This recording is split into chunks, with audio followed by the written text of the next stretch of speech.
दोस्तों, कभी ये मत सोचना कि 5 बार की आईपीएल चैंपियन मुंबई इंडियंस का गहुरूर कभी नहीं टूट सकता। जब क्रिकेट की दुनिया का सबसे बड़ा एल क्लासिको चेपॉक के ऐतिहासिक मैदान पर खेला जाता है तो वो सिर्फ बल्कि इज्जत, वजूद और सालों की विरासत को बचाने की एक बहुत बड़ी लड़ाई होती है। अगर आपको लगता है कि मुंबई इंडियंस जैसी सितारों से सजी हुई ताकतवर टीम चेन्नई सुपर किंग्स को उनके ही घर में आसानी से कुचल देगी, तो कल रात मैदान पर जो सरेआम कत्लेआम और तबाही मची है उसने पूरे क्रिकेट जगत को एक बहुत बड़े सदमे में डाल दिया है। जब आपकी टीम 20 ओवर खेलकर भी 160 रन के आंकड़े को न छू पाए और विरोधी टीम उसे 18.1 ओवर में ही बहुत ही बेरहमी से रौंद दे, तो अच्छे दिग्गजों का दिल टूट जाता है। दोस्तों, सोशल मीडिया पर इस समय एक खबर बहुत तेजी से आग की तरह फैल रही है। हर जगह ऐसे दावे किए जा रहे हैं और वीडियो शेयर किए जा रहे हैं जिनमें यह कहा जा रहा है कि चेन्नई के हाथों मिली इस बेहद ही शर्मनाक हार के बाद रोहित शर्मा ड्रेसिंग रूम में फूट फूट कर रो पड़े। उन्होंने कप्तान हार्दिक पांड्या पर अपनी भड़ास निकालते हुए उन्हें बहुत खरी खोटी सुनाई। लेकिन एक सच्चे क्रिकेट फैन होने के नाते हमें भावनाओं में बहने से पहले हमेशा असलियत को जानना चाहिए। सच तो यह है कि रोहित शर्मा जैसे महान और परिपक्व खिलाड़ी कभी भी कैमरे के सामने फूट फूट कर नहीं रोते और ना ही वो ड्रेसिंग रूम में किसी पर सरेआम इस तरह से भड़ास निकालते हैं। लेकिन इसका मतलब यह बिल्कुल नहीं है कि रोहित शर्मा दुखी नहीं है।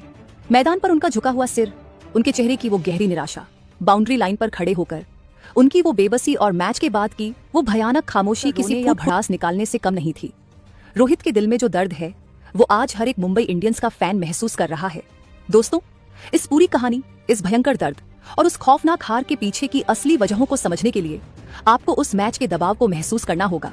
शनिवार 2 मई 2026 को चेपॉक के एमए चिदम्बरम स्टेडियम में जब ये दोनों टीमें आमने सामने हुई तो 50,000 दर्शकों से खचाखच भरे स्टेडियम में टॉस का सिक्का उछला।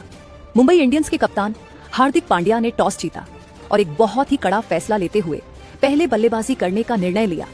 उनका मास्टर प्लान था कि एक बड़ा स्कोर खड़ा करके चेन्नई को दबाव में डाला जाए, लेकिन उन्हें इस बात का बिल्कुल भी अंदाजा नहीं था कि चेन्नई के गेंदबाज आज किस खूंखार इरादे से मैदान पर उतरे हैं। दोस्तों, जैसे ही मुंबई इंडियंस की बल्लेबाजी शुरू हुई, उनके सारे प्लान ताश के पत्तों की तरह बिखर गए। विल जैक्स से एक तूफानी शुरुआत की उम्मीद थी, लेकिन वो पूरी तरह से संघर्ष करते हुए नजर आए। उन्होंने 5 गेंदों का सामना किया और बहुत ही लाचारी से सिर्फ 1 रन बनाकर अंशुल कंबोज की गेंद पर रामकृष्ण घोष को अपना कैच थमा बैठे। उनका स्ट्राइक रेट महज 20 का रहा। ये मुंबई इंडियंस के लिए एक बहुत बड़ा और मानसिक रूप से तोड़ देने वाला झटका था, जिसने पावर प्ले की पूरी लय को बिगाड़ कर रख दिया। दोस्तों, विल जैक्स के इतनी जल्दी आउट होने के बाद दूसरे छोर पर खड़े रायन रिकल्टन ने काउंटर अटैक करने का साहसिक फैसला। उन्होंने 24 गेंदों का सामना किया और 37 रनों की एक बहुत ही तेज पारी खेली, जिसमें 5 बेहद ही लंबे और गगनचुंबी छक्के शामिल थे। उनका स्ट्राइक रेट 154.17 का रहा। लेकिन जब वो खतरनाक मूड में आ रहे थे, तभी अफगान स्पिनर नूर अहमद ने अपनी जादुई फिरकी का जाल बिछाया और रिकल्टन को उर्विल पटेल के हाथों कैच आउट करवाकर मुंबई को दूसरा। दोस्तों, रायन रिकल्टन के आउट होने के बाद मैदान पर आए युवा बल्लेबाज नमन धीर ने आज मुंबई इंडियंस के लिए एक बहुत ही शानदार और जुझारू पारी खेली। जब बाकी के दिग्गज पिच की टर्न के सामने लाचार थे, तब इस युवा लड़के ने डटकर सामना किया। नमन धीर ने 37 गेंदों का लंबा सामना किया और 57 रनों की एक बेहतरीन अर्धशतकीय पारी खेल डाली। उन्होंने अपनी इस पारी में 4 कड़क चौके और 3 बहुत ही लंबे छक्के लगाए और उनका स्ट्राइक रेट 154.05 का था। लेकिन अंततः वो भी जेमी ओवर्टन की एक गेंद पर सरफराज खान को अपना कैच दे बैठे। दोस्तों, नमन धीर के साथ मैदान पर सूर्य कुमार यादव भी आए थे। सूर्या ने आते ही अपने जाने पहचाने अंदाज में 12 गेंदें खेली और 21 रनों की एक तेज पारी खेली, जिसमें 3 चौके और 1 छक्का जड़ा। लेकिन रामकृष्ण घोष ने उन्हें डेवॉल्ट ब्रेविस के हाथों कैच आउट करवाकर पवेलियन का रास्ता दिखा दिया। तिलक वर्मा भी आज पूरी तरह से फ्लॉप साबित हुए। तिलक ने 8 गेंदों का सामना किया और दबाव में सिर्फ 5 रन बनाकर नूर अहमद का शिकार बन गए। दोस्तों, लेकिन अब हम बात करेंगे उस पारी की जिसने आज मुंबई इंडियंस के करोड़ों फैंस का खून खौला दिया है और जो रोहित शर्मा के उस खामोश दर्द की सबसे असली वजह है। कप्तान हार्दिक पांड्या, जिन पर टीम को एक तूफानी फिनिशिंग टच देने की जिम्मेदारी थी, वो आज पूरी तरह से बेबस और डरे हुए नजर आए।